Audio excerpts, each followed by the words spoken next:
여러분, 유튜브에서 다시 뵙게 돼서 참으로 기뻐요. 오늘은요, 고영숙 수필집 행복필이사, 제주의 딸로 태어나서 행복했던 그 순간들 중에서 살아계신 하느님을 낭독할 거예요. 살아계신 하느님. 세례를 받게 되면서 우리 애들도 유아 세례를 받게 돼서 무척 기뻤다. 공교롭게도 집을 지르는 와중에 기회가 다 교리를 받게 되었는데, 여보 당신도 함께 천주교에 입교해요. 그러면 교리도 함께 받을 수 있잖아요. 라고 계속 남편을 종용할 때마다 에이 당신이나 먼저 입교를 해. 일을 버려놓고 둘 다 교리를 받는답시고 쫓아다니면 집은 누가 지어? 그러니까 당신부터 먼저 세례를 받으라고 하며 단호히 거절을 했다. 그래서 하는 수 없이 먼저 입교를 하게 되면서 매주 한 번씩 교리를 받으러 다녔는데 걸핏하면 예수가 밥 먹여주냐며 비아냥거리기 일쑤였다. 그럴 때마다 꽤 심기가 편치 못했지만 기왕 천주교 신자가 되기로 결심한 이상 그래도 참고 잘해봐야지 하며 겨우 짬을 내어 시간에 맞추어 교리를 받으러 간다는 것이 여간 힘들지 않았다. 왜냐하면 일꾼들 단돌이도 그렇고 게다가 일이 끝난 후에도 간단하게나마 약주 대접도 해야 되고 하니까 교리를 받으러 가는 날이면 준비를 다 해놓고 가느라고 늘 시간에 쫓겨서 허둥지둥 할 때가 허다했다. 아무튼 그런 와중에도 세례를 받게 되는 것이 꿈만 같았고 신자가 된 자신이 너무 소중하게 여겨졌다. 그런데 남편이 비신자여서 어떻게 하면 남편을 입교시킬까 하며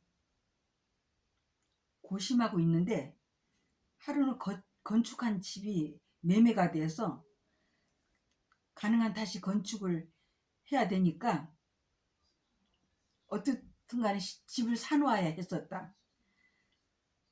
더군다나 부동산이 침체 국면에 접어든 터라 집을 사놓기 아주 적기였다. 그래서 집을 구하러 다니다가 어느 부동산에 들어가게 되었는데 얘기 도중에 어쩌다 신앙에 대한 얘기를 하게 되었다. 그때부터 나는 고기가 물을 만난 듯 천주교 신자라는 것을 당당히 드러내며 세례를 받게 된 그 기쁨을 감추지 못하고 내가 아는 한 천주교 교리에 대해서 늘어놓기 시작했다.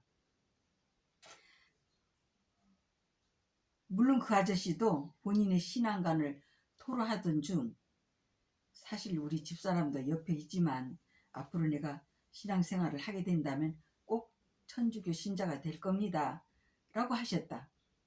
의외의 반응이 나는 너무 기뻐서 어쩔 줄 몰라 하며 어머 그러세요? 무엇보다도 천주교에서는요 명절이나 제사 때는 말이에요 차례를 올릴 때는요 먼저 연도를 바치고 난 후에 여느 집안이나 다를 바 없이 지금까지 해왔던 그대로 제사를 올리면 되니까 친척들 간에도 거슬릴 필요가 전혀 없어서 그 점이 너무 좋아요 라고 하며 그야말로 천주교에 대한 장점을 장황하게 늘어놓기 시작했다. 대뜸 그 아저씨는 우리 부동산에서 거래를 하신다면 천주교 신자가 되는 것 한번 생각해 보려고요 하시는 얘기를 듣자마자 그러면요 당연히 그렇게 해야죠 하면서 그 부동산에서 집도 사게 되었고 가게도 얻게 되었다. 무엇보다도 다행인 것은 그 아저씨가 교리를 받게 되면서 남편도 함께 입교를 하게 되어 교리를 받게 되었다는 것이다. 그래서 너무 기뻤다. 사실 내가 세례를 받고 난 다음 바로 남편도 뒤따라 교리를 받게 되었는데 이런저런 이유를 달며 슬그머니 그만두는 바람에 꽤 마음이 편치 못했었는데 마침 기회가 닿아서 입교를 하고 교리를 받게 되어서 한시름 놓게 되었다. 하루는 남편이 여보 오늘은 교리 공부를 안 하고 그동안 공부한 것에 대해서 복습하는 시간을 가졌었어. 지금까지 배운 것 중에서 의문점이 있으면 질문하라고 하더군 했다. 그래서 난 당신도 질문 좀 했어요? 했다. 남편은 빙그레 웃으며 아니 뭐가 뭔지 알 수가 있어야지 질문을 하지 했다. 우리가 교리를 받을 때도 그런 시간을 가졌었어요. 그것도 아주 많이요. 단원이 끝날 때마다 다각 파티를 하면서 질문도 하고 가끔 한 사람씩 나와서 노래도 부르곤 했어요. 했다. 남편은 그런 일이 있었어? 우리는 오늘 처음으로 그런 시간을 가졌는데 하는 얘기를 들으면서 나는 벌써부터 뭔가를 떠올리며 깔깔대며 웃고 있었다. 남편은 의아한 표정을 지으며 여보 뭐가 그렇게 웃어? 무슨 일이 있었던 거야? 했다. 곧바로 나는 글쎄 보자 신부 말이에요. 아참 우리 천주교 보자 신부 아세요? 했더니 그 키 크고 젊은 신부 말이야? 신부 된 지 얼마 안 됐나 봐 했다. 그런데 어떤 예비자가요 무슨 질문을 했는지 아세요? 신부님 교리서에서나 성서에 보면요 예수님께서 30세에서 33세까지 공생을 한 것에 대해서만 나와 있는데요. 그럼 예수님께서 30세까지는 어디서 무엇을 하며 지내셨습니까? 하며 아주 진지하게 질문을 하더라고요. 사실 나도 그런 부분까지 생각해 볼 마음에 여유가 별로 없었거든요. 그래서 아주 좋은 기회라 여기며 보좌 신부의 답변에 귀를 기울이게 됐죠. 그런데 보좌 신부는 의외의 질문에 당황한 기색이 전혀 없었어요. 그리고 여유 있는 표정과 말투로 그러니까요. 아버지인 요셉 성인이 목수였으니까 나자렛 마을에서 아버지 일을 도우며 살았던 거죠. 목수시다로 말이에요. 라는 답변을 듣는 순간에 예비자들은 글쎄 너나 할 것 없이 일제히 폭소를 터뜨렸다니까요. 그러고도 한참 동안 웃었어요. 나 또한 배꼽을 쥐고 웃을 수밖에 없었어요. 무엇보다도 부자 신부 입장에서 너무나 당연한 답변이었지만 예비자들 입장에서는 그 대답이 너무나 아이러니하게 들렸던 거죠. 그래서 참으로 어처구니 없다는 표현을 폭소로 터져 나오게 됐는지도 몰라요. 당신도 예수 그리스도가 목수시다를 했다는 것 상상만 해봐요. 웃음이 안 나오나. 아마 예비자들 모두는 예수 그리스도 하면 세계 4대 성인 중에 한 사람 또는 인류를 구원하기 위해서 세상에 오신 하느님의 아들 그리고 십자가에 돌아가시기 전까지 많은 기적을 행하셨고 그 기적은 죽은 사람을 살리고 병자를 치유하는 등 그야말로 하늘의 능력을 그대로 사람들에게 선포하셨던 위대한 능력자로만 인지하고 있었는데 아마 모르긴 몰라도 예비자들들 모두는 그 정도는 알고 있었을 거예요. 그러니까 하느님의 아들 예수 그리스도가 목수 시다였다니까 그 아이러니한 대답에 황당한 나머지 폭소가 터져 나올 밖에요 하며 그야말로 장황하게 얘기를 늘어놓고 있는데 남편은 벌써 코를 골며 단잠이 빠져들고 있었다. 사실 예비자들 모두는 하느님 아들 예수 그리스도가 인류를 구원하기 위해 세상에 오셔서 우매하기 이를 데 없는 당신의 피조물로부터 가슴 핍박과 순환을 받으며 그것도 십자가에 매달려 죽기까지 하면서 인간을 향해 당신의 사랑의 극치를 보여주신 그 깊고 오묘한 진리를 깨닫지 못하고 있었기 때문에 그런 반응을 보였을 것이다.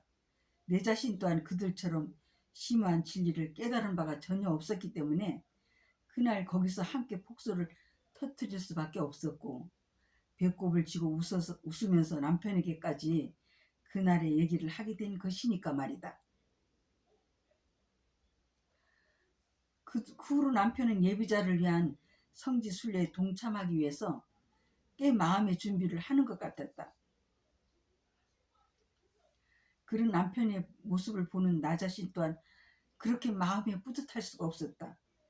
그래서 남편이 세례를 받게 한 성지순례를 가게 돼서 너무 기쁜 나머지 신부님께서 드실 도시락을 준비한다고 선뜻 나서게 되었다.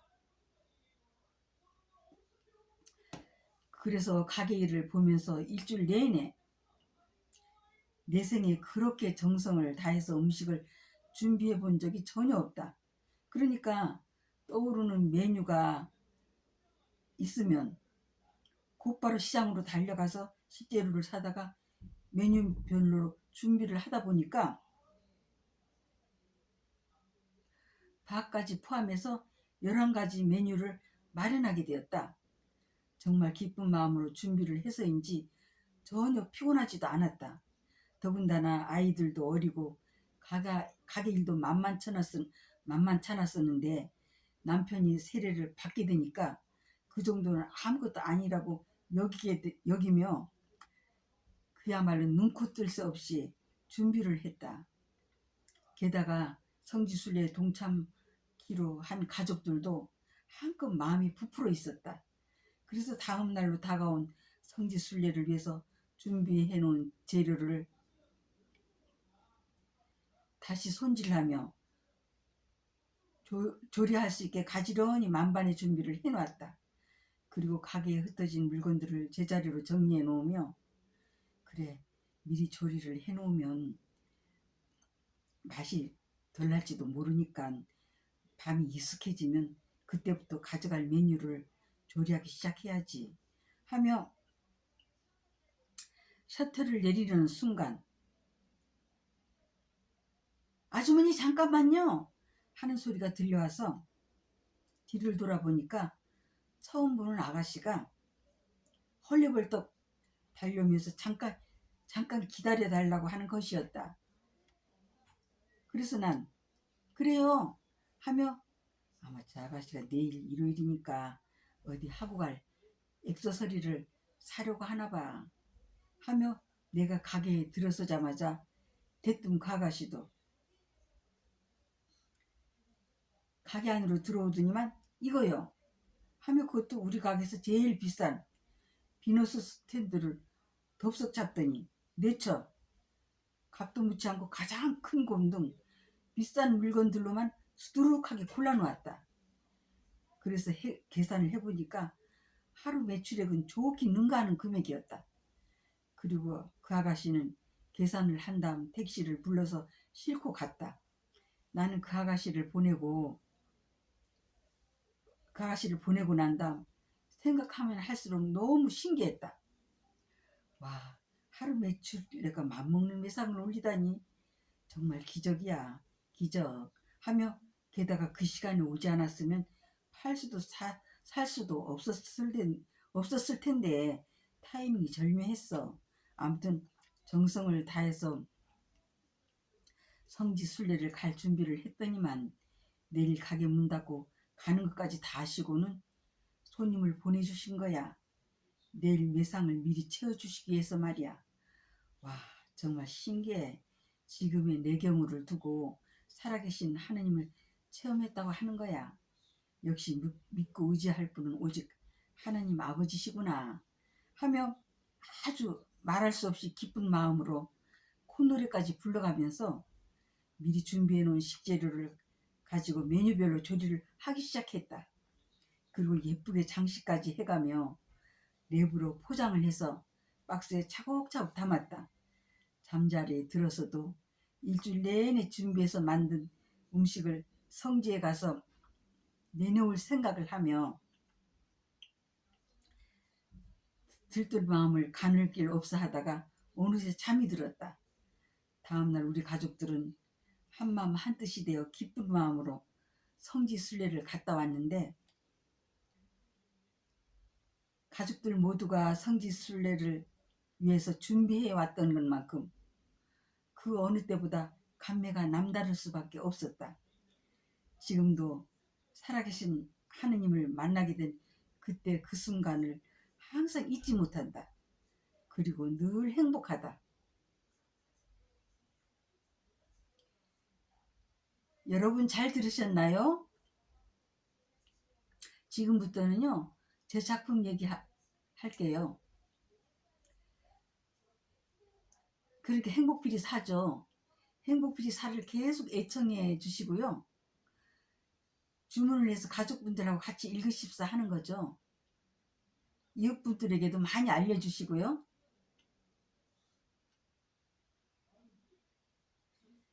주문 전화는요, 7997-4370으로 행복필이 사를 주문하시면 됩니다.